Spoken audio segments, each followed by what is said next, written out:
তো কেমন আছো তোমরা সবাই? আমার YouTube channel science with Mintu sir, তোমাদের সবার প্রিয় চ্যানেলে তোমাদের আবারও মাধ্যমিক ভৌতবিজ্ঞান বিষয়ে আরও একবার সুস্বাগতম। তোমাদের প্রত্যেককে এই গরমের শুভেচ্ছা জানিয়ে শুরু করছি আজকের ভৌতবিজ্ঞান ক্লাস। তোমরা ইতিমধ্যেই জানো যে আমাদের ভৌতবিজ্ঞানের মাধ্যমিক ভৌতবিজ্ঞানের যে চতুর্থ অধ্যায় ষষ্ঠ অধ্যায় চলতড়িৎ চলছিল, কারেন্ট ইলেকট্রিসিটি। সেখানে আমরা আমাদের আগের ক্লাসে, তোমরা যারা ভিডিওগুলো মিস করেছো তারা আগের ক্লাসটি একটু দেখে নিও। সেখানে চলতড়িতের ক্লাস 1 এবং ক্লাস 2 ইতিমধ্যেই আমাদের হয়ে গেছে। সেখানে শেষ ক্লাসে আমরা পরিবাহিতা, রোধ, রোধাঙ্ক, পরিবাহিতাঙ্ক এগুলো নিয়ে আলোচনা করেছিলাম এবং সেই সঙ্গে রোধের যে সমবায়, তুল্যরোধ এবং দুই প্রকার সমবায়, সমান্তরাল সমবায়, শ্রেণী সমবায় যেটা ছিল, সেগুলো নিয়ে আমরা ডিটেলসে আলোচনা করেছিলাম, তাই তো? তো আজকে মাধ্যমিক ভৌতবিজ্ঞানের মোস্ট ডিমান্ডেবল চ্যাপ্টার, যেটাকে আমরা বলে থাকি কারেন্ট ইলেকট্রিসিটি, সেই চলতড়িতের পার্ট 3 নিয়ে হাজির তোমাদের সামনে। তো চলো আর এই গরমের মধ্যে খুব বেশি সময় নষ্ট না করে শুরু করা যাক আজকের ক্লাস, ঠিক আছে? তো আজকে আমরা যে সমস্ত বিষয়গুলো নিয়ে আলোচনা করব সেগুলো একবার শুনে নাও। আমরা প্রথমেই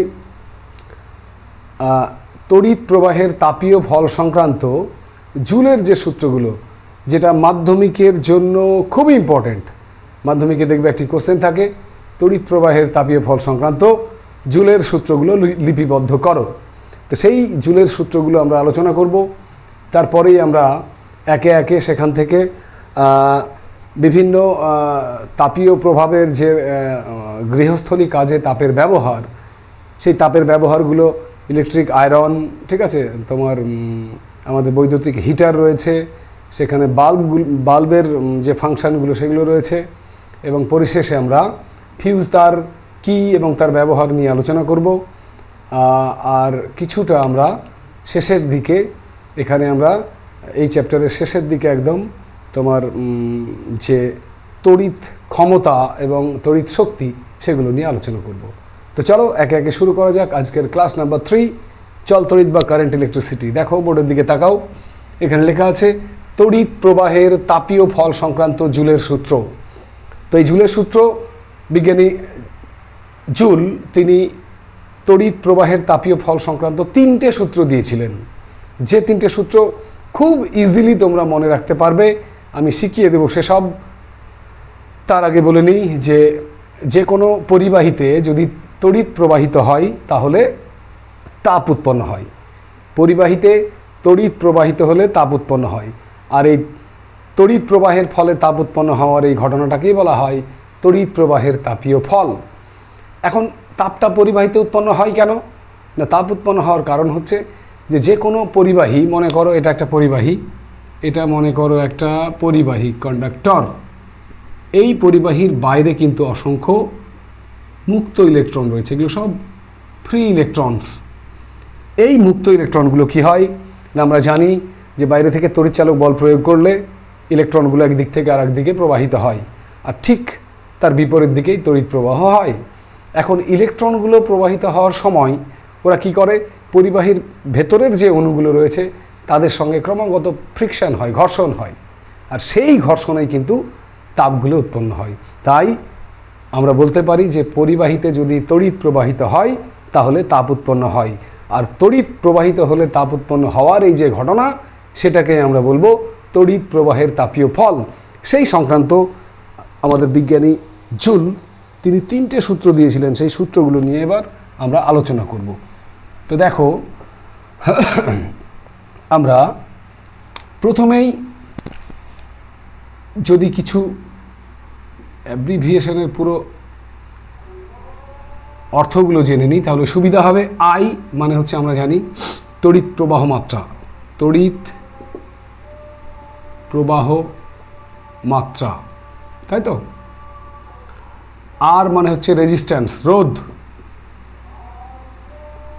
আর টি মানে হচ্ছে তড়িৎ পরিবহনের সময়, তড়িৎ পরিবহনের টাইম যেটা সময়, আর পরিবাহিতে যে তাপটা উৎপন্ন হয় সেটাকে ক্যাপিটাল এইচ দ্বারা প্রকাশ করি। এটা হচ্ছে পরিবাহিতে উৎপন্ন তাপ। বেশ, এই কটা যদি আমাদের মাথায় থাকে তাহলে জুলের সূত্র কিন্তু খুব ইজিলি হয়ে যাবে। জুলের যে 3টে সূত্র আছে সেই সূত্রগুলো কি কি? সূত্র নাম্বার 1, বিজ্ঞানী জুল বলেছেন এইচ ভ্যারিজিয়াস আই স্কোয়ার। কখন? না যখন আর ও টি স্থির। এইচ ভ্যারিজিয়াস আই স্কোয়ার যখন আর ও টি স্থির। এটাকে যখন লিখিত আকারে বলবো আমরা কি বলবো? না এইচ মানে কি? কোনো পরিবাহিতে উৎপন্ন তাপ। তাহলে সূত্রটা কি দাঁড়ালো? কোনো পরিবাহিতে উৎপন্ন তাপ তার প্রবাহ মাত্রার বর্গের সমানুপাতিক যখন ওই পরিবাহীর রোধ এবং তড়িৎ পরিবহনের সময় অপরিবর্তিত থাকে। বোঝা গেল? তাহলে প্রথম সূত্রটি যদি আমরা লিখি তাহলে কি লিখবো? দেখো, আমরা লিখব যে কোনো পরিবাহিতে উৎপন্ন তাপ ওই পরিবাহীর যে প্রবাহ মাত্রা সেই প্রবাহ মাত্রার বর্গের সঙ্গে সমানুপাতিক যখন কোনো পরিবাহীর রোধ এবং তড়িৎ পরিবহনের যে সময় সেটা স্থির থাকে। ঠিক আছে? সূত্র নাম্বার 2, জুলের দ্বিতীয় সূত্র, সেটা কি? এইচ ভ্যারিজিয়াস আর যখন আই ও টি স্থির। এটাকে আমরা কি বলবো? না কোনো পরিবাহীতে, দেখো লিখিত আকারে বললে এটা বলবো কোনো পরিবাহীতে উৎপন্ন তাপ তার রোধের সঙ্গে সমানুপাতিক, ওই পরিবাহীর রোধের সঙ্গে সমানুপাতিক যখন প্রবাহ মাত্রা এবং তড়িৎ পরিবহনের সময় স্থির থাকে। ঠিক আছে? তাহলে জুলের দ্বিতীয় সূত্রটি কি লিখবো আমরা পরীক্ষা এলে?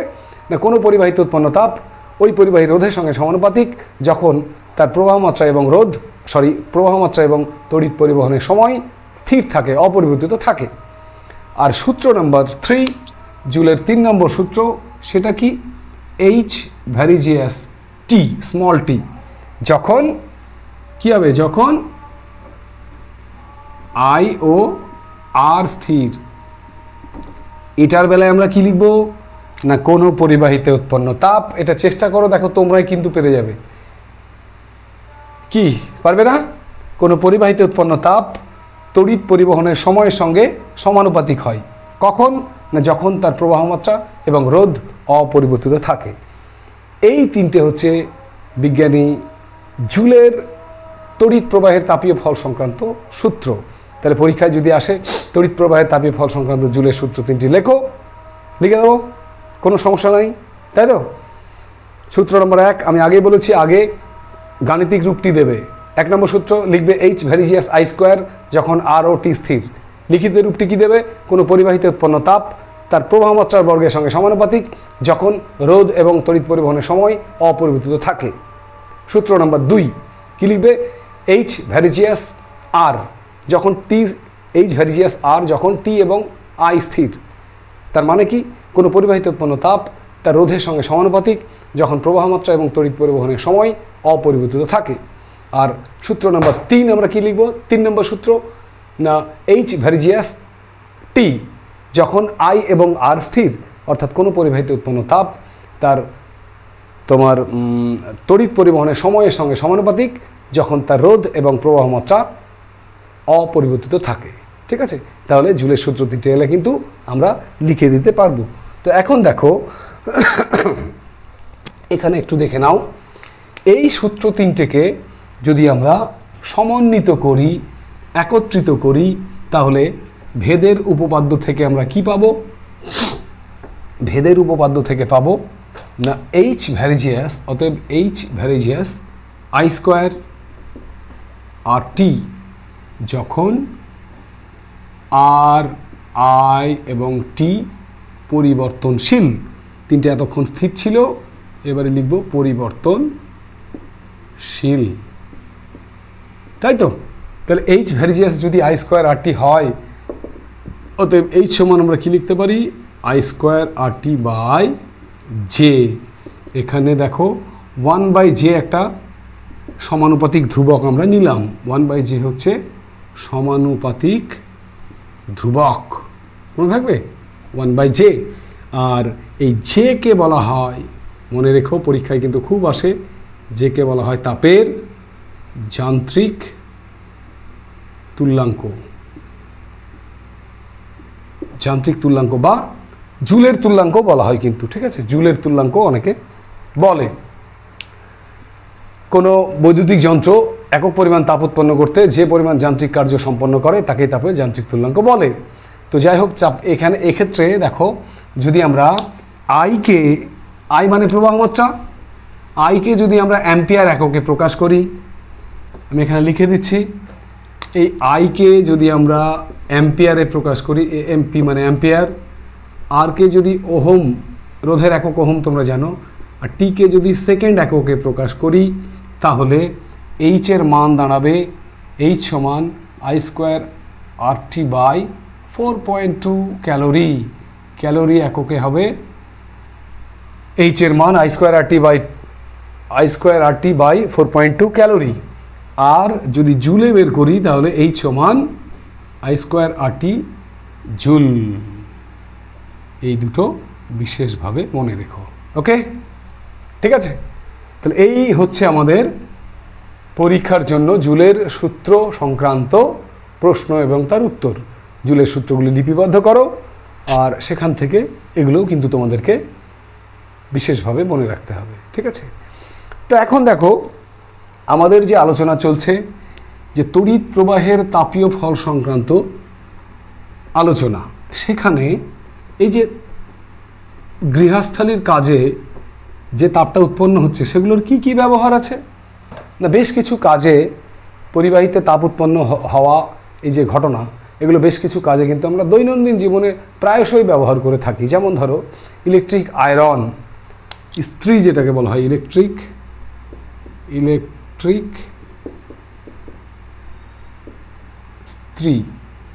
ইস্ত্রি বা আয়রন, যাই বলো না কেন, ঠিক আছে। এখানে মনে রেখো কি হয় না, ইলেকট্রিক আয়রন তো সবাই দেখেছো, পাশের ছবিতে দেখো, দেখতে পেয়েছো?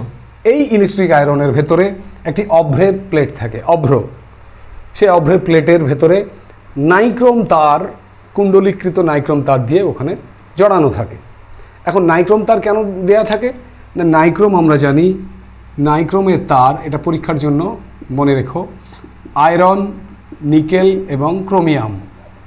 আয়রন, নিকেল, ক্রোমিয়াম, এই তিনটে ধাতুর সংকর ধাতু হচ্ছে নাইক্রোম। তো সেই নাইক্রোম তার দিয়ে অভ্রের উপরে জড়ানো থাকে, কারণ নাইক্রোম তারটার রোধাঙ্ক অনেক বেশি, আর যাদের রোধাঙ্ক বেশি তাদের রোধও বেশি। এখন রোধ বেশি হওয়ার জন্য নাইক্রোম তারের ভেতর দিয়ে কি হয় না, তাপটা একটু বেশি পরিমাণে উৎপন্ন হয়। কারণ আমরা একটু আগেই কি জেনে নিলাম, একটু আগেই জেনেছি এইচ ভ্যারিজিয়াস আর, জুলের একটি সূত্র, অর্থাৎ উৎপন্ন তাপটা রোধের সঙ্গে সমানুপাতিক। তাহলে নাইক্রোম তারের যেহেতু রোধ বেশি, আর এর মান বেশি, তাই এইচ এর মানও বেশি হবে, তাই সেখানে তাপটাও বেশি উৎপন্ন হবে। আর তাপ বেশি উৎপন্ন হলে ইলেকট্রিক আয়রন যে কাজে ব্যবহার করি আমরা, জামা প্যান্টকে তোমার আয়রন করার জন্য, তো সেক্ষেত্রে কাজটা বেশি ভালো হবে, ঠিক আছে। এরপরে আমরা জেনে নেব হিটার, বৈদ্যুতিক যে হিটার রয়েছে, এটা যদিও এখন এর ব্যবহার খুব কম। এখন বৈদ্যুতিক হিটার দেখবে মোটামুটি এই যে এরকম দেখতে, এরকম।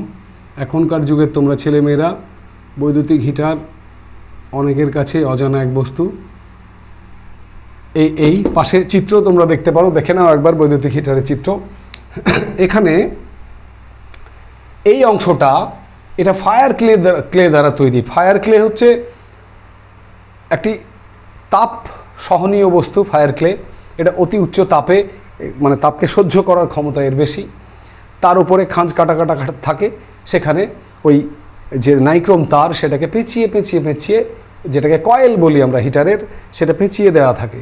এখানে আবার একটা ব্যাপার আছে, দেখো নাইক্রোম তারটা পেঁচিয়ে দেওয়া থাকে, তার দৈর্ঘ্য মনে হবে যেন মোটামুটি এইটুকু ধরো নাইক্রোম তার, কিন্তু এটাকে যদি টান মারো, স্প্রিংয়ের মতো করা আছে, টান মারলে কি হবে, অনেক লম্বা হয়ে যাবে, অর্থাৎ দৈর্ঘ্যে অনেক বেড়ে যাবে। এখন যার দৈর্ঘ্য বেশি, দৈর্ঘ্যের সঙ্গে রোধের সম্পর্ক কি গত ক্লাসে বলেছিলাম, মনে করে দেখো, আর ভ্যারিজিয়াস এল, মনে পড়ে?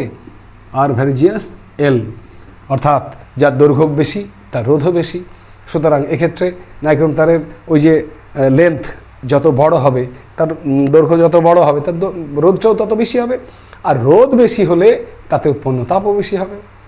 তো যাই হোক, ইলেকট্রিক আয়রন, বৈদ্যুতিক হিটার বা রুম হিটার, যেগুলো পাহাড়ি অঞ্চলে ঠান্ডা অঞ্চলে রুম হিটার খুব বেশি ব্যবহার করা হয়, সেগুলোতে নাইক্রোম তার ব্যবহার করা হয়। এবারে পরীক্ষার প্রশ্ন, ব্যবহার করা তো হয়, কিন্তু আমাদের লাভ কি? আমরা যারা ক্লাস 10-এর ছাত্রছাত্রী তাদের লাভ কি, তাই না? আমাদের লাভ হচ্ছে যে এখান থেকে যেটা পরীক্ষায় প্রশ্ন আসে যে বৈদ্যুতিক হিটারে এবং তোমার ইলেকট্রিক ইস্ত্রিতে বা আয়রনে নাইক্রোম তার ব্যবহারের কারণ কি, অর্থাৎ কী কারণে আমরা নাইক্রোম তার ব্যবহার করব। এখানে প্রশ্নটি যদি আসে তাহলে আমরা 3টে পয়েন্ট আমাদেরকে মুখস্থ করতে হবে। প্রশ্নটি কি আর একবার শুনে নাও। প্রশ্নটি হচ্ছে নাইক্রোম তার ব্যবহারের কারণ। নাইক্রোম তার ব্যবহারের কারণ। তাহলে এর উত্তরে আমরা কি লিখব? এর উত্তর হচ্ছে নাম্বার 1, 3টে কারণ তোমাদের বলেছি যে মুখস্থ করতে হবে আমাদের পরীক্ষার জন্য। Number 2, number 3। 1 নম্বর কারণ হচ্ছে যে এর রোধ এবং রোধাঙ্ক ও রোধ উচ্চ হয়। হলো? তাহলে নাইক্রোম তারের রোধাঙ্ক এবং রোধ দুটোই উচ্চ হওয়ার জন্য কি হয় না, নাইক্রোম তারের উৎপন্ন তাপটা অনেক বেশি হয়, কারণ ওহমের সূত্র বলে যার রোধ বেশি তার উৎপন্ন তাপ বেশি। এই কারণে আমরা যেহেতু তাপ বেশি উৎপন্ন হয় তাই আমরা নাইক্রোম তার ব্যবহার করব। নাম্বার 2, এটা বায়ুর অক্সিজেন দ্বারা জারিত হয় না, অর্থাৎ বায়ুতে যে অক্সিজেন থাকে সেইটা ওই তোমার নাইক্রোম তারের ওপরে যদি জারিত করে দেয় নাইক্রোম তারকে, তাহলে একটা আস্তরণ ফেলে দেয় এবং যেটা নাইক্রোম তারকে মানে তোমার ক্ষয়িয়ে দেয়, অর্থাৎ নাইক্রোম তারের লংজিভিটি খুব বেশি দিন লাস্টিং করে না। তো এই ক্ষেত্রে কিন্তু ব্যতিক্রম ঘটে, অর্থাৎ বায়ুর অক্সিজেন দ্বারা নাইক্রোম তার জারিত হয় না, ফলে তারটি অনেকদিন টিকসই হয়, টিকে থাকে। ঠিক আছে? আর এছাড়াও আমরা বলবো যে এর গলনাঙ্ক অতি উচ্চ। এর গলনাঙ্ক প্রায় 1400 ডিগ্রি সেন্টিগ্রেড। ঠিক আছে?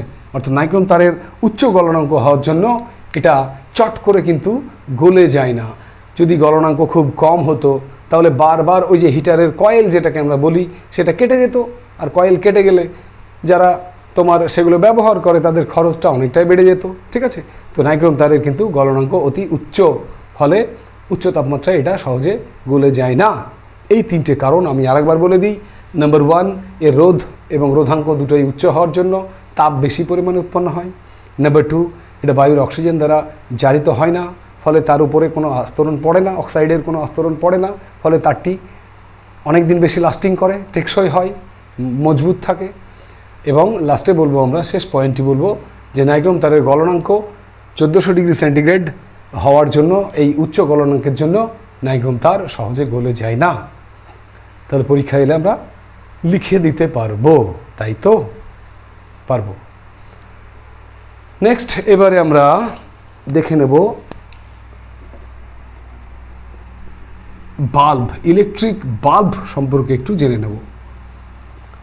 আমাদের আগের যুগে যে বৈদ্যুতিক বাতিগুলো ব্যবহার করা হতো, ইলেকট্রিক বাল্ব, দেখো আগের যুগে ইলেকট্রিক বাল্বগুলো কিন্তু একটি কাঁচের তৈরি। ঠিক আছে? যে বাল্বের ভেতরে তোমার বায়ুটাকে বের করে নিয়ে তার ভেতরে বিভিন্ন নিষ্ক্রিয় গ্যাস, যেমন তোমার আর্গন গ্যাস বা নাইট্রোজেন, যে কোনো কিছু ওর ভেতরে প্রবেশ করানো হতো, এবং সেই সঙ্গে বাল্বের একটি ফিলামেন্ট থাকতো। সেই ফিলামেন্টটি কী হতো না, বাইরে থেকে তড়িৎ পরিবহনের ফলে সেটি উত্তপ্ত হতো এবং উত্তপ্ত হয়ে আলো বিকিরণ করত। পাশে একটি চিত্র আছে, দেখে নাও ইলেকট্রিক বাল্বের চিত্র। এখানে কি হচ্ছে দেখো, ওই যে ফিলামেন্টটি দেখতে পেয়েছো, ফিলামেন্ট, এই ফিলামেন্টটি উলফ্রেমাইট দিয়ে তৈরি। কি বললাম? উলফ্রেমাইট। পরীক্ষায় আসে উলফ্রেমাইট কোন কোন উপাদান নিয়ে তৈরি। উলফ্রেমাইট মনে রেখো, টাংস্টেন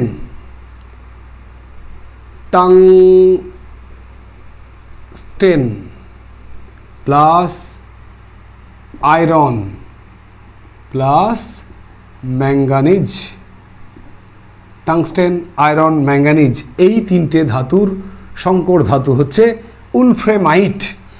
আর এই উলফ্রেমাইটগুলো কি হয়, এরাও কিন্তু এদের রোধ অনেক বেশি হওয়ার জন্য খুব বেশি পরিমাণে তাপ উৎপন্ন করতে পারে এবং সেখান থেকে ফিলামেন্টটি উত্তপ্ত হয়ে আলো বিকিরণ করে। ঠিক আছে, তো এইভাবে আমরা তড়িৎ প্রবাহের তাপীয় ফলকে কাজে লাগিয়ে electric iron, electric heater, room heater এগুলো এবং বৈদ্যুতিক বাল্বে যে আলো বিকিরণ করার ক্ষমতা সেগুলোকে আমরা কিন্তু পেয়ে থাকি। ঠিক আছে, তো নেক্সট এবারে চলো আমরা দেখে নেব এই বৈদ্যুতিক বাল্বের গায়ে একটি বিশেষ কথা বারবার লেখা থাকে। ঠিক আছে, সেই কথাটি হচ্ছে তার যে ক্ষমতা, বাল্বটির যে ক্ষমতা সেটাই কিন্তু দেখবে ঠিক বাল্বের তলের দিকে লেখা থাকে। মনে করো এরকম একটি কথা লেখা আছে 220 ভি 100 ডব্লিউ, বা কোনো ক্ষেত্রে 220 ভি 60 ডব্লিউ, এরকম করে কিছু একটা বাল্বের তলের দিকে। পুরনো আমলের সেই কাঁচের বাল্ব যদি তুমি খুঁজে পাও, খুঁজে পাওয়াটাই মুশকিল কিন্তু এই যুগে, তাই না? এখন সব আধুনিককালের সিএফএল, এলইডি এই সমস্ত লাইট কিন্তু চলে এসছে। সুতরাং ওই গরম ধরানো হলুদ রঙের যে বাল্ব আমরা ব্যবহার করতাম আগের যুগে, সেটা ঘরে ঘরে নেই বললেই চলে। তো যাই হোক, যদি পেয়ে থাকো তাহলে দেখবে তাদের তলে এরকম করে লেখা আছে। কি লেখা আছে? মনে করো 220 ভি 100 ডব্লিউ, পরীক্ষায় প্রশ্ন আসবে। বাল্বের গায়ে 220 ভি 100 ডব্লিউ লেখা আছে, এর অর্থ কি? না, এর অর্থ হলো বাল্বটিকে যদি আমি 220 ভোল্টের বিভব পার্থক্যের সঙ্গে যুক্ত করি তাহলে বাল্বটি 100 ওয়াট বিদ্যুৎ খরচ করবে। দ্যাট মিনস 100 জুল প্রতি সেকেন্ডে বিদ্যুৎ খরচ করবে, অর্থাৎ প্রতি সেকেন্ডে 100 জুল হারে বিদ্যুৎ খরচ করবে এবং বাল্বটি সর্বোচ্চ শিখায় জ্বলবে। বোঝা গেল? আবারও বলে দিই, বাল্বটিকে 220 ভোল্টের বিভব পার্থক্যের সঙ্গে যুক্ত করলে বাল্বটি সর্বোচ্চ শিখায় জ্বলবে এবং প্রতি সেকেন্ডে 100 জুল হারে বিদ্যুৎ শক্তি ব্যয়িত হবে এবং বাল্বটি সর্বোচ্চ শিখায় কিন্তু জ্বলবে। ঠিক আছে, এখানে যদি 220 ভি 60 ডব্লিউ লেখা থাকে তাহলে কি, এটার মানে কি বুঝবো? না, 220 ভি 60 ডব্লিউ এর মানে হচ্ছে 220 ভোল্টের বিভব পার্থক্যের সঙ্গে যদি বাল্বটাকে যুক্ত করা হয় তাহলে বাল্বটি প্রতি সেকেন্ডে 60 জুল হারে বিদ্যুৎ শক্তি ব্যয় করবে। বোঝা গেল? এটা পরীক্ষায় এলে 2 নম্বরে একটা প্রশ্ন আসে, তোমরা কিন্তু উত্তরটা লিখে দিতে পারবে। চলো এবারে আমরা এবারে আলোচনা করব, প্রায় প্রশ্নটা কিন্তু পরীক্ষায় দেখা যায়, খুব টেস্ট পেপারের পাতায় পাতায় প্রশ্নটাকে তুমি দেখতে পাবে। প্রশ্নটা আগে শুনে নাও, তারপর উত্তর তো আছেই, তাই না? প্রশ্নটা হচ্ছে, ফিউজ তার কাকে বলে? ফিউজ তার কী কী উপাদান নিয়ে গঠিত? ফিউজ তারের কাজ কি? খুবই ইজি কোশ্চেন, খুব মানে এটা বলতে পারো যে যারা একটু পিছিয়ে পড়া স্টুডেন্ট, ভৌতবিজ্ঞান যাদের ভয় লাগে, সেই সমস্ত স্টুডেন্টদের খুবই একটা কমন কোশ্চেন, মানে এই সমস্ত কোশ্চেনগুলো এলে আমি লিখে দেবো। তো সেই রকমই একটি কোশ্চেন হচ্ছে ফিউজ তার কাকে বলে, এর ব্যবহার লেখো। ঠিক আছে, তো চলো আমরা আলোচনা করে নেব এবার ফিউজ তার সম্পর্কে। ফিউজ তার, তো দেখো প্রত্যেকটি বাড়ির বৈদ্যুতিক মেন লাইনের সঙ্গে একটি চীনামাটির হোল্ডারে, একবার দেখে নাও ফিউজ তারের ছবি, ওই যে দেখছো চীনামাটির হোল্ডারে একটি ফিউজ তার লাগানো আছে, তাই তো? তো চলো ছবি থাক, এবারে আলোচনায় আসি। সেই চীনামাটির হোল্ডারটিতে যে ছোট্ট একটি তার তোমরা দেখলে লাগানো আছে, যেটা বৈদ্যুতিক মেন লাইনের সঙ্গে লাগানো থাকে, সেইটাকে বলা হয় ফিউজ তার। এখন এভাবে সংজ্ঞা দিলে তার নম্বর পাওয়া যাবে না। তো ফিউজ তারের সংজ্ঞা তৈরি করার আগে, বলার আগে আমরা ফিউজ তারের বৈশিষ্ট্যগুলো জেনে নেব। কী কী বৈশিষ্ট্য? ফিউজ তারের যে বৈশিষ্ট্যগুলো আছে সে বৈশিষ্ট্যগুলো নিয়ে আমরা আলোচনা করে নেব। ফিউজ তারের বৈশিষ্ট্য, বৈশিষ্ট্য নাম্বার 1, ফিউজ তার উচ্চ রোধ ও নিম্ন গলনাঙ্ক বিশিষ্ট। উচ্চ রোধ এবং নিম্ন গলনাঙ্ক বিশিষ্ট, এটা নাম্বার 1 বৈশিষ্ট্য। নাম্বার 2, ফিউজ তার 25% টিন এবং 75% সীসা দ্বারা গঠিত। নাম্বার 3, এটা বৈদ্যুতিক মেন লাইনের সঙ্গে শ্রেণী সমবায়ে যুক্ত থাকে। ব্যাস, 4 নম্বর পয়েন্ট আমি আর বললাম না, 4 নম্বরটা কাজে ব্যবহার করব ফিউজ তারে, ঠিক আছে। এই 3টে বৈশিষ্ট্যকে এবারে জোড়া লাগাও, 3টে বৈশিষ্ট্যকে জোড়া লাগাও, লাগিয়ে একটা ফিউজ তারে সুন্দর সংজ্ঞা তৈরি করো। কি হবে? উচ্চ রোধযুক্ত, নিম্ন গলনাঙ্ক বিশিষ্ট, টিন ও সীসা নির্মিত যে তার বাড়ির বৈদ্যুতিক মেন লাইনের সঙ্গে শ্রেণী সমবায়ে যুক্ত থাকে তাকেই ফিউজ তার বলে। হলো সংজ্ঞা? পারা যাবে এবার? তাহলে বৈশিষ্ট্য মনে থাকলেই সংজ্ঞা মনে থাকবে, আর সংজ্ঞা মনে থাকলে এই বৈশিষ্ট্যগুলো লিখে দিতে পারবে। কি বললাম আরও একবার শুনে নাও। উচ্চ রোধযুক্ত এবং নিম্ন গলনাঙ্ক বিশিষ্ট, টিন ও সীসা নির্মিত যে তার বাড়ির বৈদ্যুতিক মেন লাইনের সঙ্গে শ্রেণী সমবায়ে যুক্ত থাকে তাকে আমরা বলবো ফিউজ তার। এবারে ফিউজ তারের কাজটা কি? ফিউজ তারের কাজ হচ্ছে যে ফিউজ তার বাড়ির যে তড়িৎ প্রবাহ মাত্রাটা চলে তার উপরে ভিত্তি করে ফিউজ তারটাকে সেট করা হয়, লাগানো হয়। এখন প্রবাহ মাত্রা কোনো কারণে বেড়ে গেলে, সেটা কোনো ট্রান্সফরমারে বাজ পড়ায় হোক বা হঠাৎ করে কোনো ভোল্টেজ হাই ভোল্টেজ হয়ে যাওয়াই হোক, যে বা শর্ট সার্কিট যেটা ঘটে, সেই কারণে যে প্রবাহ মাত্রা বাড়ির বর্তনীতে বেড়ে যাওয়া, সেইটা হতে দেয় না ফিউজ তার। ফিউজ তার কী করে? নিজে গলে যায়। এর গলনাঙ্ক কম বলেছি, দেখো নিম্ন গলনাঙ্ক, তাহলে এই নিজে গলে যায়, গলে গিয়ে বৈদ্যুতিক মেন লাইনের সঙ্গে বাড়ির লাইনের যোগাযোগকে ডিসকানেক্ট করে দেয়। তার ফলে কি হয়? বাড়িতে যে ইলেকট্রিক্যাল সরঞ্জামগুলো আছে, তোমাদের বাড়ির যে পাখাটা, তোমাদের বাড়ির টিভিটা, ফ্রিজটা, এসিটা, ইলেকট্রিক আয়রনটা, সবই তো বাড়িতে ইলেকট্রিক্যাল জিনিস, তাই না? এগুলো কিন্তু জ্বলে যাওয়ার হাত থেকে, পুড়ে যাওয়ার হাত থেকে রক্ষা পায়। তাহলে আমরা বলতে পারবো, লিখতে পারবো পরীক্ষা এলে ফিউজ তারের ব্যবহার। ফিউজ তার হঠাৎ করে তড়িৎ প্রবাহ মাত্রা বেড়ে গেলে ফিউজ তার নিজে গলে যায়, গলে গিয়ে বাড়ির সঙ্গে বৈদ্যুতিক মেন লাইনের যোগাযোগ বিচ্ছিন্ন করে দেয় এবং বাড়িতে ব্যবহৃত ইলেকট্রিক্যাল যন্ত্রপাতিগুলোকে জ্বলে যাওয়া বা পুড়ে যাওয়ার হাত থেকে রক্ষা করে এবং শর্ট সার্কিট জনিত বিপদ থেকে, অর্থাৎ তার পুড়ে যাওয়া যেটাকে বলি আমরা, সেই তার পুড়ে যাওয়ার হাত থেকে আমাদের রক্ষা করে। ক্লিয়ার? প্রচণ্ড গরম, প্রচণ্ড গরম। জুন মাসের এই গরমে পড়াশোনা খুব টাফ কাজ, খুব।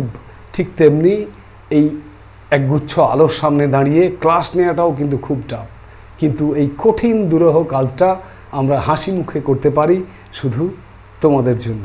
তোমরা আছো বলেই আমরা অনুপ্রেরণা পাই তোমাদের আমাদের এই ক্লাসগুলো দেখে একটুও বিন্দুমাত্রও যদি কোনো উপকার হয়, সেটাই হচ্ছে আমাদের পাওনা। ঠিক আছে? তোমরা চালিয়ে যাও পড়াশোনা, তোমাদের ভিডিওগুলো দেখো, বাড়িতে বই খুলে বারবার প্র্যাকটিস করো। কোথাও কোনো যদি অসুবিধা হয় আটকিয়ে যাও, কোনো একটা টপিক যদি বুঝতে না পারো, কমেন্ট সেকশন খোলা আছে, সেখানে কমেন্ট করে জানিও সমস্যার কথা, আমি অবশ্যই তোমাদের উত্তর দিয়ে দেবো। ঠিক আছে? ধন্যবাদ আরও একবার সঙ্গে থাকার জন্য, তোমাদের সবার প্রিয় চ্যানেল সায়েন্স উইথ মিন্টু স্যারে। তো চলো আবারও ফিরে যাবো আমরা। ফিউজ তারের ব্যবহার শিখে নিয়েছি, তাই তো? একটা কথা ফিউজ তারের এখানে আমাকে বলতে হবে, অনেকগুলো কথাই বলে দিলাম, কিন্তু আর একটা কথা বলতেই হবে। সেটা হচ্ছে যে ফিউজ তারের রেটিং জিনিসটা কি? ফিউজ তারের রেটিং, এটা আবার কি জিনিস? রেটিং, রেটিং বলতে কি বোঝায়? না, কোনো ফিউজ তার সর্বোচ্চ প্রবাহ মাত্রা কত, ম্যাক্সিমাম তার প্রবাহ মাত্রা তার ভেতর দিয়ে কত যেতে পারে, সেটাই হচ্ছে তার রেটিং। যেমন ধরো একটি 5A ফিউজ তার যদি হয়, 5A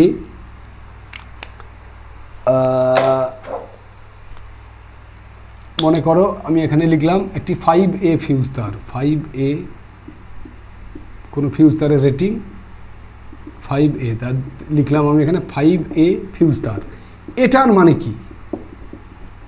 এটার মানে হচ্ছে যে ওই তারের মধ্যে দিয়ে সর্বোচ্চ 5 অ্যাম্পিয়ার, এ মানে অ্যাম্পিয়ার, 5 অ্যাম্পিয়ার তড়িৎ প্রবাহিত হতে পারে। তড়িৎ প্রবাহ মাত্রা যদি 5 অ্যাম্পিয়ারের গ্রেটার হয়, বেশি হয়, তাহলে গ্রেটার দ্যান 5 অ্যাম্পিয়ার হলেই কিন্তু তারটা পুড়ে যাবে, জ্বলে যাবে, অর্থাৎ যোগাযোগ বিচ্ছিন্ন হয়ে যাবে। তার মানে 5 অ্যাম্পিয়ার ফিউজ তারের রেটিং বলতে বোঝায় ওই তারের মধ্যে দিয়ে সর্বোচ্চ 5 অ্যাম্পিয়ার বিদ্যুৎ প্রবাহিত হতে পারবে, তড়িৎ প্রবাহ মাত্রা সর্বোচ্চ 5 অ্যাম্পিয়ার হবে, তার চেয়ে বেশি হলে ফিউজ তারটি গলে যাবে। ঠিক আছে, এটাই হচ্ছে ফিউজ তারের রেটিং, অর্থাৎ ওই তারের মধ্যে দিয়ে সর্বোচ্চ কত অ্যাম্পিয়ার তড়িৎ প্রবাহিত হতে পারে সেটাই তার রেটিং। এখন অবশ্য আধুনিককালে এইসব ফিউজ তার টিউজ তার আর চলে না, এখন ব্যবহার করা হয় MCB. MCB means miniature, C মানে সার্কিট,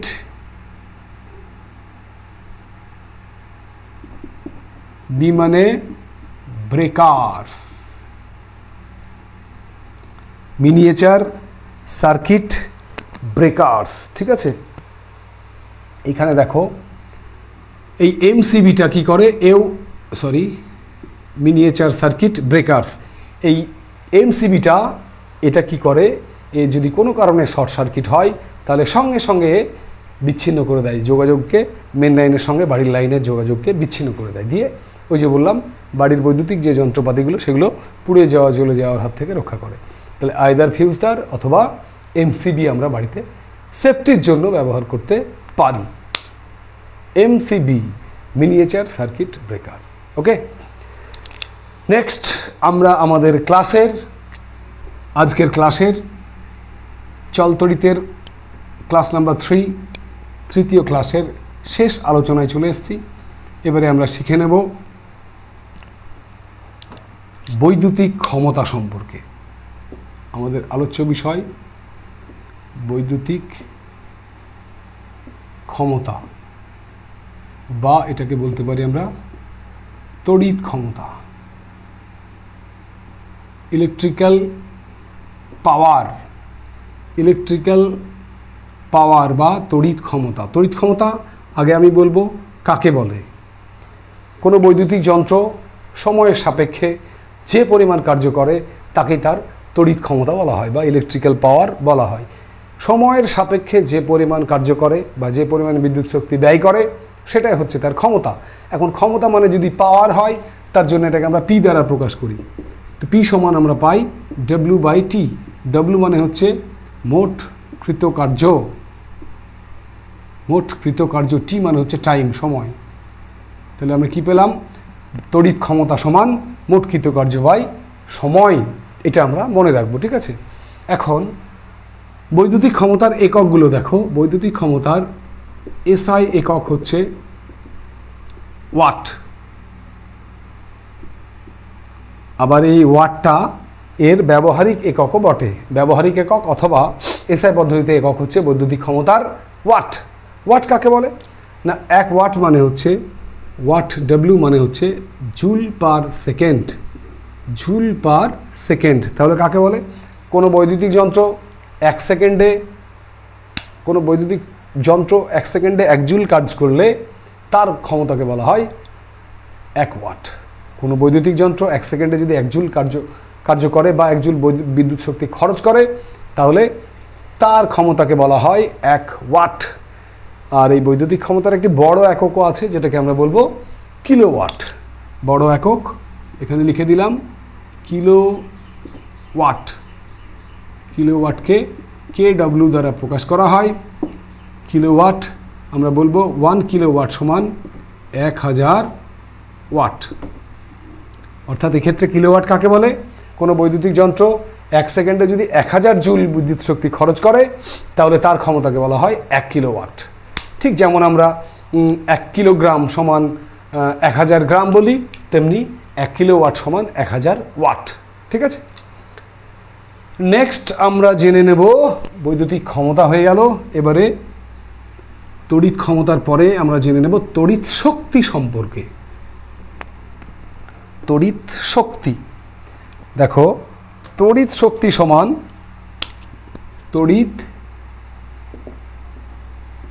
একটুখানি জেনে নেব আমরা।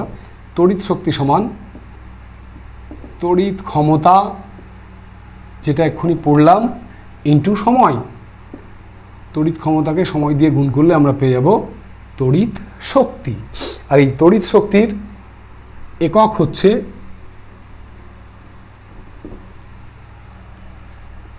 এখানে তড়িৎ শক্তির যে একক আমরা বলবো সেটা হচ্ছে ওয়াট ঘন্টা। ওয়াট তড়িৎ ক্ষমতার একক ওয়াট। এসআই পদ্ধতিতে তড়িৎ ক্ষমতার একক কি? তড়িৎ ক্ষমতার একক ওয়াট ইন্টু টাইম মানে কি ঘন্টা। তাহলে এককটা কি পেলাম? ওয়াট। ঘন্টা লেখার সময় ইন্টু চিহ্ন দেবো না। এই এসআই পদ্ধতিতে তড়িৎ শক্তির একক হলো ওয়াট ঘন্টা। আর এর বড় একক একটা রয়েছে যেটা তোমাদের পরীক্ষার জন্য বেশি জানতে হবে, সেটা হচ্ছে কিলোওয়াট ঘন্টা। কিলোওয়াট ঘন্টা। এই কিলোওয়াট ঘন্টাকে আমরা বেশি পরিচিত কিলোওয়াট ঘন্টা বিওটি নামে। বিওটি মিনস, বিওটি মানে হচ্ছে board of trade unit. BOT এটাই হচ্ছে ব্যবসায়িকভাবে বিদ্যুৎ শক্তিকে পরিমাপ করার জন্য এই বিওটি এককে মাপা হয়। তোমরা দেখবে আমাদের বাড়িতে যে ইলেকট্রিক বিলগুলো আসে সেগুলো ওই যে ইউনিট, এত ইউনিট ইলেকট্রিক পুড়েছে, ইউনিট মানেই হচ্ছে বোর্ড অফ ট্রেড ইউনিট, মনে থাকবে।